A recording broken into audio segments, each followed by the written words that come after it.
Alright, we split that video in half because it was too damn long to have in one video. No one wants to sit through that. But hey, two videos is two videos. In this next episode, we're going to hook back into our Monster Prom. Hope you enjoy this.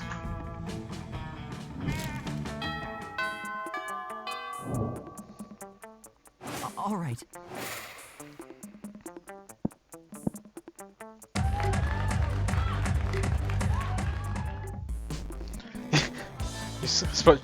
You Juan, the small magical Latino cat who seems a bit sad. He explains to you that he's worried that people are so used to calling him Juan, the small magical Latino cat, that now everyone defies him only by his size. Magically, ethnically, and species, he is more than that. You correct him. You don't see him as much in such a simplistic terms and convenient definition. It's just that there are around 23 other different Juans in the school, so adding all that to his name is quite necessary. You tell him you'll never forget about him and the crazy adventures that you both lived together in Monster Prom's prequel, Monster Middle School. You have a great time remembering those crazy stories. You came too far. You're just getting ready to leave when you get a text from Polly. Hey babe, let's party! How can you refuse such a formal missive? You track down her immediately.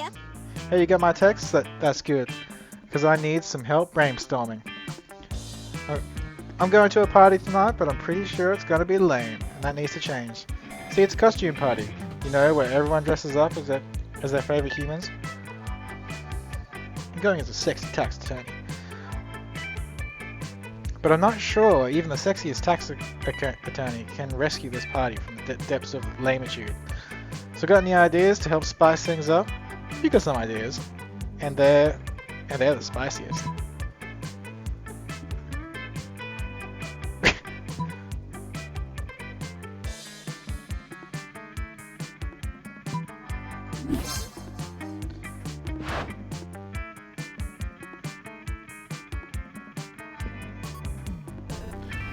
Georgina, the party outbound, totally turned into a sumo wrestler.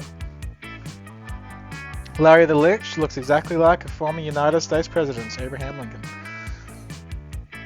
Oh, Larry doesn't look like Lincoln. He is Lincoln. He has all of Lincoln's memories up to the moment of his death.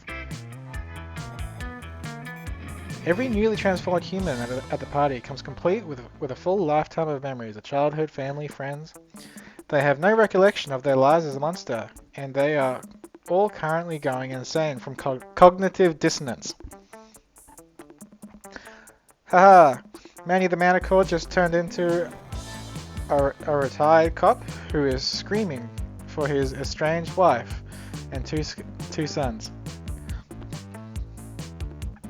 In about 4 hours, all of these newly created people will revert to their previous forms, essentially murdering these new identities.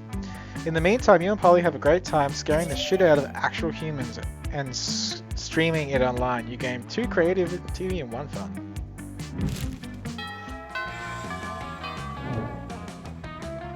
All right.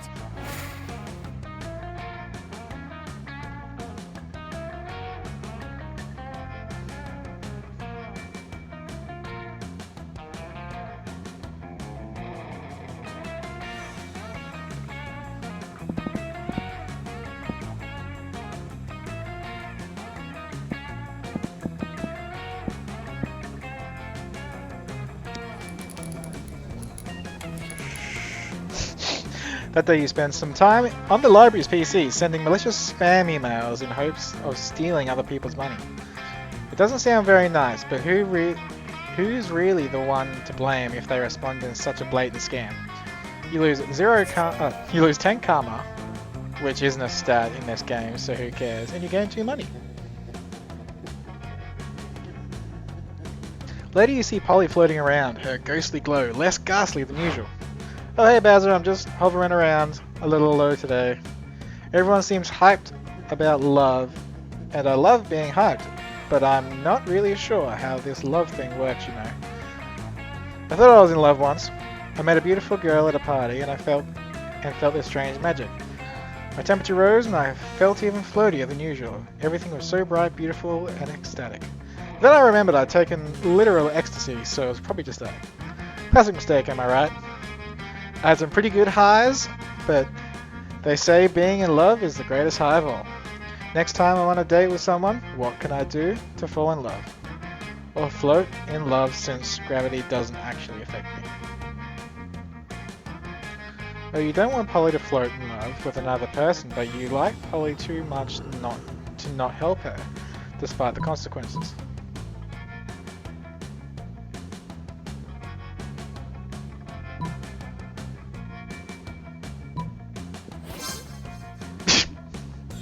Oh my god, great point. I love science. I mean, I don't, but I love it when it gets me drugs or gets me laid. Love, not laid, love in love. With that, Polly disappears literally to begin her quest for the terror that is love. She catches up with a few days later. Hey, so I went on a date the other night with this super cute humanoid. And I took him to getting stared, probably just like you suggested. It was awesome. And he was terrified. It was like each time a knife entered him, he got more scared. And more in love with me. And then the day continued to cause he bled out and died and became a ghost, so we had even more in common. Like, I'm over it now, obviously, but I'm pretty sure I was in love for like 15 whole minutes. Next time I'm gonna try and work my way up to 25. Polly, in love for 25 minutes. Maybe the next time it'll be with you. Maybe you'll even make 50 minutes or eternity. Either way, you've opened up Polly's heart, metaphorically, to love and gained +2 charm and +1 smarts in the process.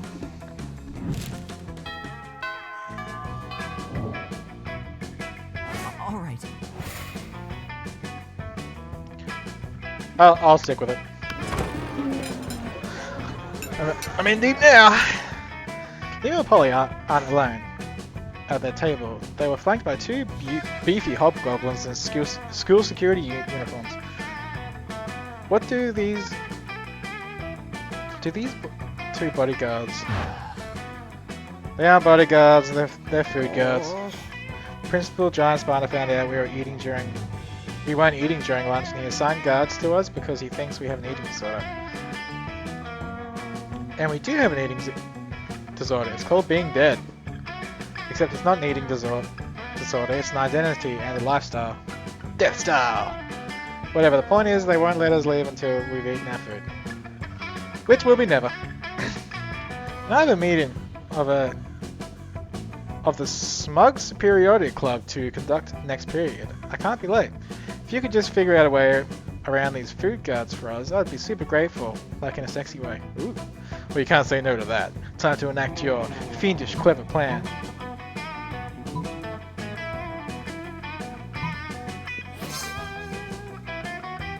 With all that deftness of raw sexuality of Indiana Jones, you empty Polly's food onto Liam's plate and his lap. Hey, stop that!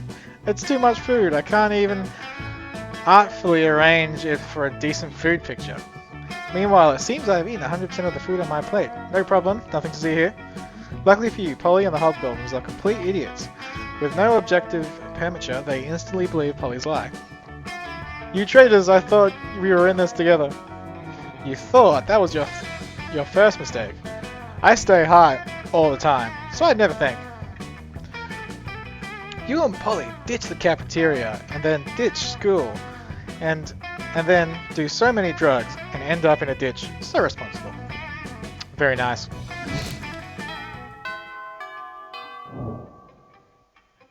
All right.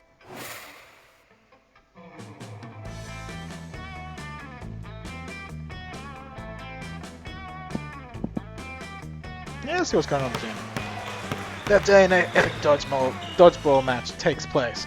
Everything seems lost, but you deliver an inspirational speech that fuels your team spirits, leading to a spectacular comeback. You're clearly a natural-born leader. You gain 2 charm. On your way out, you spot Polly wearing the lab coat she stole from that human party the other night. She takes it off and throws it at you to get your attention. Yo, yo, yo!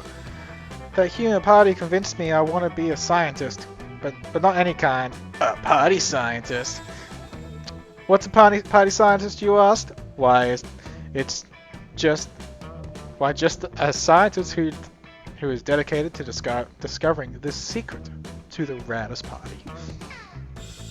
Through a series of extremely scientific experiments to discover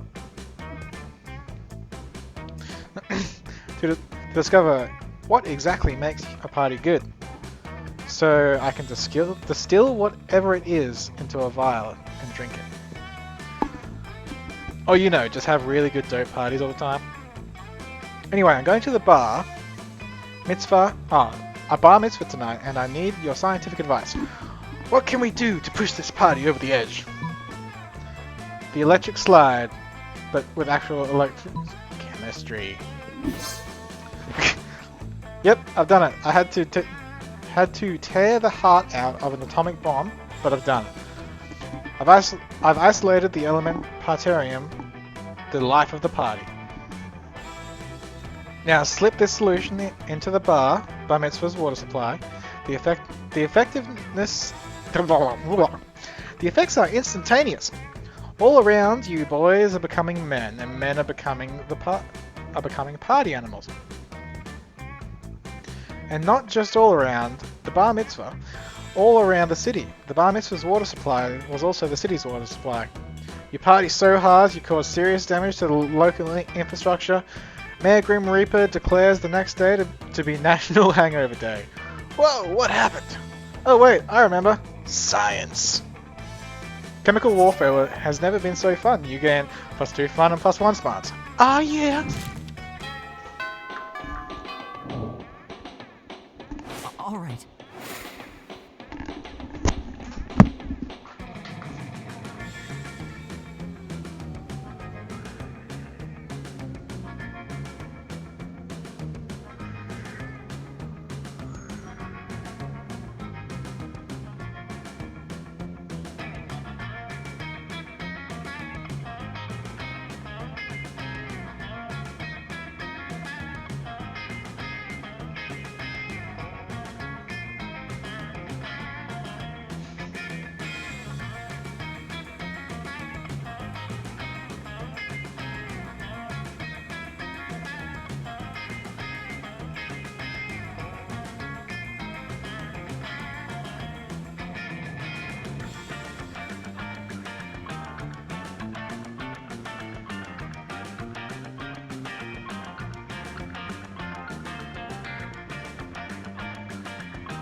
Alrighty.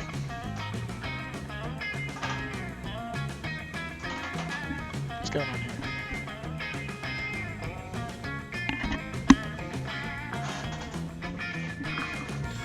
here? Week 5, morning.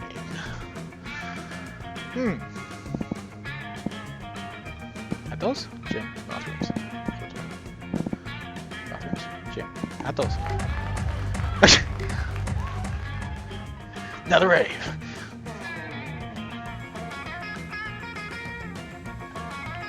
But he tells you that you won't ever be as fun as Bob the Scary Clown. You accept the challenge and go straight to Bob, stab him several times, open his bleeding chest, eat some of his guts in order to consume his fun.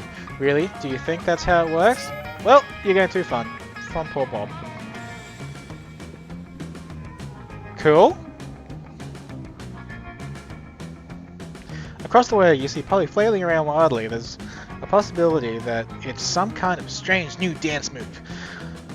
But the intensity in her eyes makes you feel like this is something you should investigate. Ah yes, it would seem our dear Paulina has once again been indulging in super shrooms. They're like regular shrooms, but super.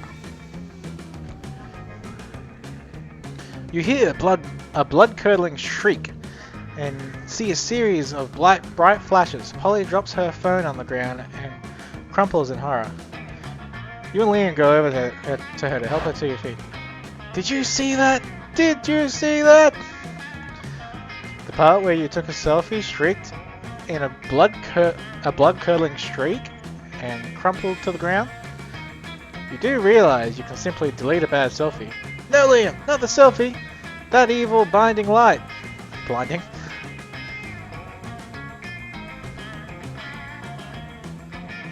That was no flash, you fool.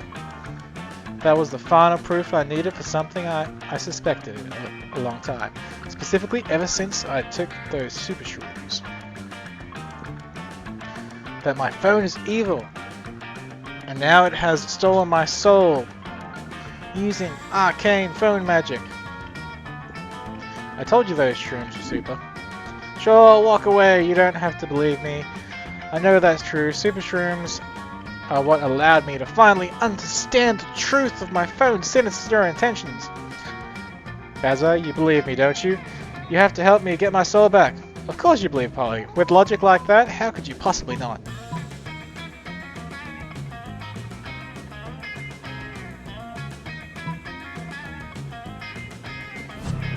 Aww.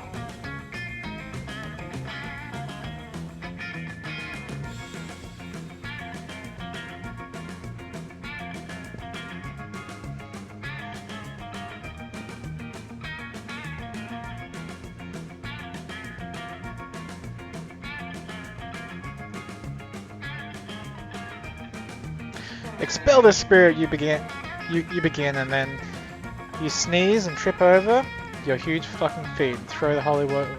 No, I'm being banished from this sick rave to the no fun zone. I can feel it pulling me. With that, Polly vanishes, leaving you to feel guilty as well. You miss the rest of the full crazy rave as you search desperately for the no fun zone which you have banished poor Polly. When you get there, though, you stumble upon the sickest party you've ever seen. There are drugs, strippers, elephants, streamers, and pizza. Oh hey Bazza, I was wondering if you would turn up. I used my naturally whimsical fun spirit, and also my super shrooms, to turn the no fun zone into the super fun zone. And it was actually pretty easy. After all, you can't spell no fun without fun. Well, she's not wrong. Obviously you're not invited though, since you straight up banished me. Holy water hurts like hell and I'm super mad at you. Go back to the no fun zone. I know that this was the no fun zone, but the new no fun zone is wherever you are. Aww. -3 fun. Aww. Gotta get back. Should've known that. Should've known that. Stick with the usual. Hey, Boo! Welcome to the don't need to eat so we take dope food pick zone, baby.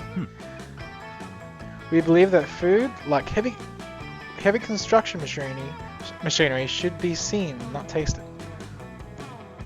Yeah, I mean, have you ever tasted heavy construction machinery? Have you?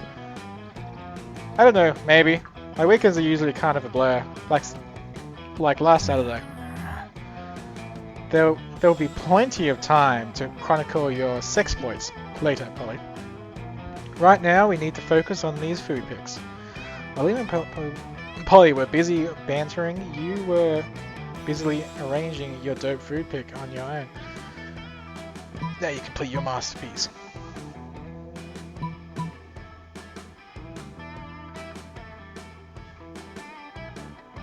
Yes!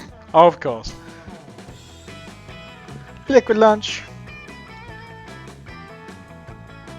Wait, but you don't eat or drink. That's why I allowed you at my extremely cool food pick table. How do you even drink liquor? Dude, I'm making a live person drink it and then I possess them and suck the drunkenness out of them, obviously. I suppose that's not too terribly dissimilar to how I get drunk. But why? Why put ketchup on the whiskey bottle? So it counts as food, right? You can't just drink a bottle of whiskey without ketchup on it for lunch. That wouldn't be a meal. You can't argue with that logic, nor do you want to, because then how would you justify getting drunk at lunchtime?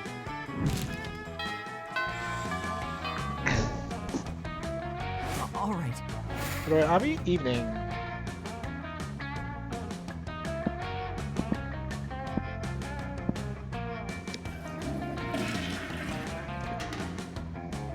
You encounter 3 wild hyenas on the way there.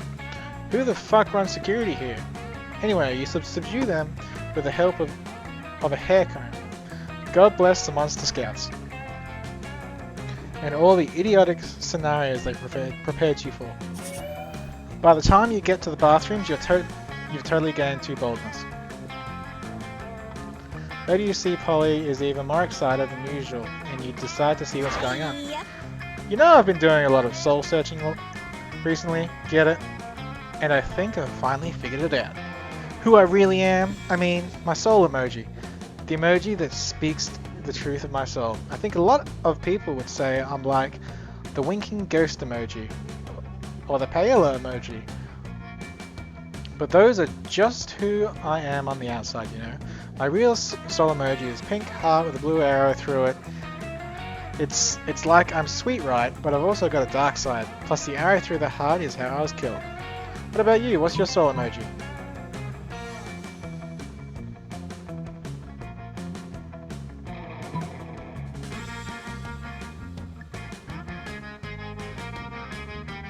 Ugh. Aww. Lame.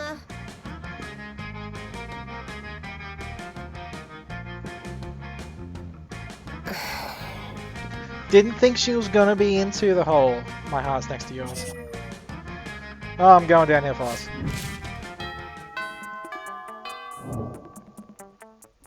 All right.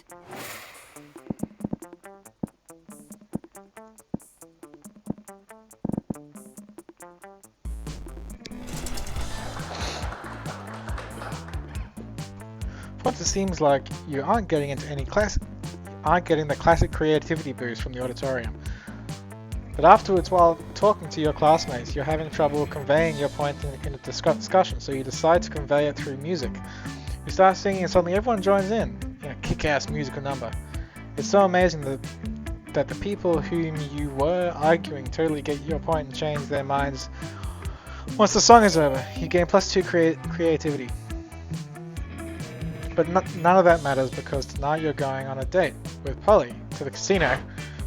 Fuck yeah. I love the casinos. They combine my 3 greatest loves. Bad life choices, risk, addiction, and getting fucked up. Did I say three greatest loves? I meant 3. The number between 3 and 5. Sorry, I'm already pretty blasted. Because I'm so excited about the casino. Come on, let's make some disastrous financial decisions. So show me how fiscally irresponsible you can be, baby. What you gonna do?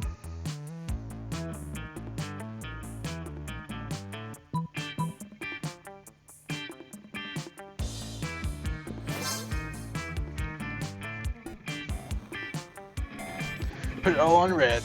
Oh, what are you even doing? I can't bet on red, it's blackjack. That's a roulette bet. This is nuts.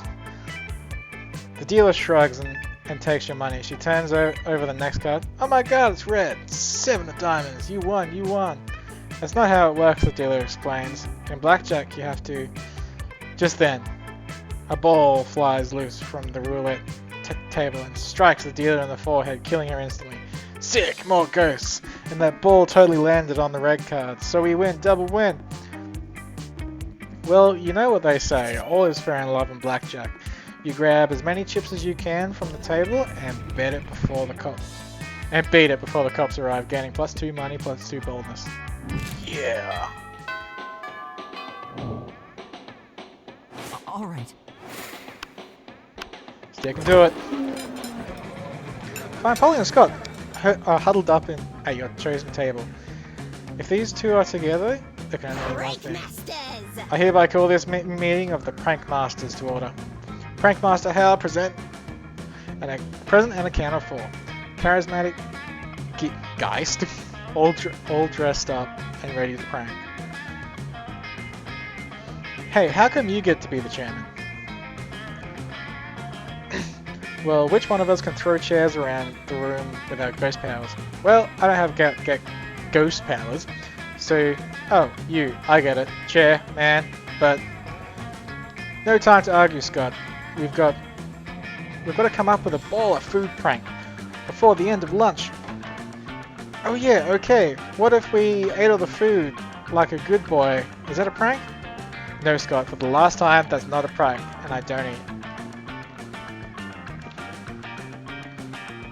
You've been waiting all your life for an opportunity like this. You propose the ultimate food prank.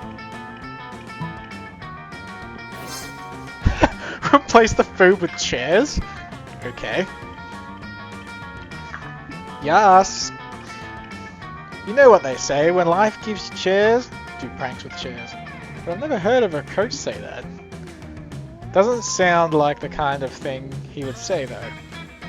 Yeah, it kinda does. How am I supposed to help though? You're the chairman. Easy, Scott. Just be a chair. Oh, of course. Scott twists himself into an uncomfortable looking shape. He seems happy though. Like this? Exactly like that. Now up you go. Whee! Does this make me a chairman? Sure, totally. Polly doesn't seem to mind sharing her title with Scott on her affection with you. Prank achieved. Yes. Almost there. Almost there. I did lose my fun though, so stick to the outdoors. Gotta stick with the rave. Goes full crazy. You're casually chatting with Juan. Start telling him the hilarious story about what happened last summer at Monster Camp. You know which one? The one involving the beehive, the blow-up doll and the president, the penguin mask, and the mystery of the Goblin King. Slowly, lots of people start joining you to hear the story.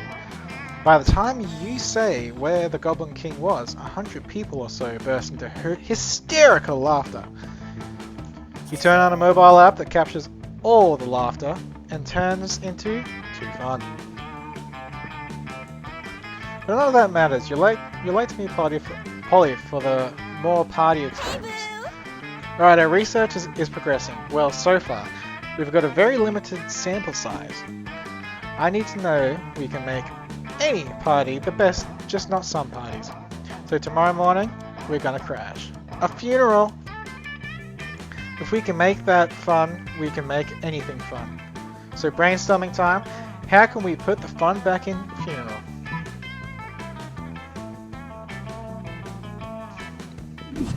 Aww.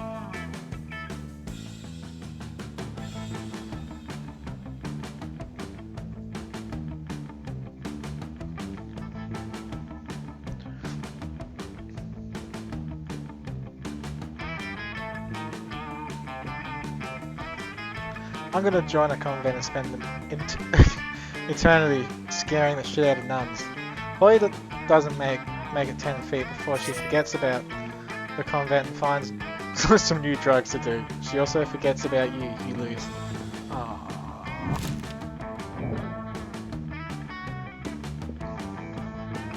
Hi. Let's try it. All right.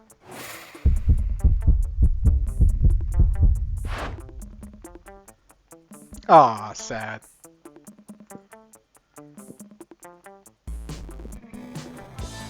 Bye. No way, boo.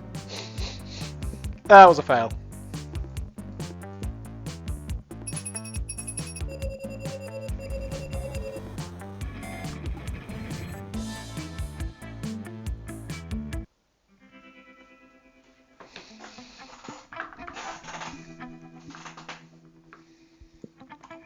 After the monster prom, we kept living our lives, falling in love, battling for friendship, and learning about who we are and who we could be. You know what?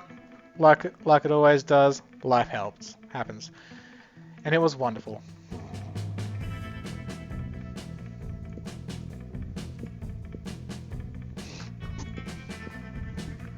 Miranda got a job being a princess for her kingdom, which was actually kind of her job already. Well, you don't see her complaining about it. For those 6 weeks, the monster prom seems larger than life, and then it was gone. Just like that. The battle for Monster Prom may have ended then, but there were plenty of battles left in that war called youth. But once again, you were young and unafraid, and we were ready to start.